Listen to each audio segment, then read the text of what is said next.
বৈষম্য দূর হয়েছে কিছুটা, বাট কিন্তু এখানে চাঁদাবাজি বলেন, টেন্ডারবাজি বলেন, মব বলেন, আপনি লিগ বলেন, লিগ ধরে ধরে পিটাই দিচ্ছে। ছাত্র হন বা জুলাই আন্দোলনে আপনি যদি অ্যাটেন্ড করেন, সেই জায়গায় দেখা আপনাকে চাকরি থেকে করে দেওয়া হবে, ঠিক আছে? আপনার ওই অতটুকু গুরুত্ব আপনাকে দিবে না। এরকম কিছু জায়গায়, যেহেতু আমি স্টুডেন্ট, আমি জব করতেছি, এরকম কিছু জায়গায় এরকম বৈষম্য দেখছে। আরও অনেক জায়গায় অবশ্যই হইতেছে, যেমন আপনি ফার্মগেটেই দেখেন, ফার্মগেটে আপনার কি বলে চাঁদাবাজি তো আছে, টেন্ডারবাজি তো আছে। আপনার বৈষম্যের কথা যদি বলেন, তাহলে বৈষম্য তো এইদিকে প্রতিনিয়ত চলতেছে। চলে ওরা হচ্ছে পলিটিক্যাল বিষয়টা দেখে, আপনি কি আগে কি পলিটিক্স করছেন না করছেন, আপনার এখানে হচ্ছে টাকার লেনদেন কিছুটা থাকে, সব কিছু মিলে আসলে সব জায়গায় বৈষম্য চলতেছে। এটা যে একেবারে দূর হয়ে যাবে এরকম না, বাঙালি জাতি এতটাও ভালো না, বাঙালি জাতিদের দ্বারা এটা কখনোই সম্ভব না বৈষম্য দূর করা।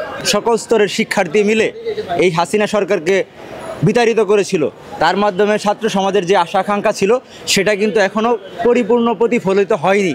কেন? আপনি দেখতে পাবেন যে একটি গোষ্ঠী বা একটি মহল, তারা তাদের স্বার্থের লোকদের নিয়ে আবার সেই বৈষম্যর যে আগের যে রূপরেখা ছিল সেই রাজা শেখ হাসিনার আমলে ঠিক সেরকমভাবে একটিভাবে চক্র গড়ে তুলেছে।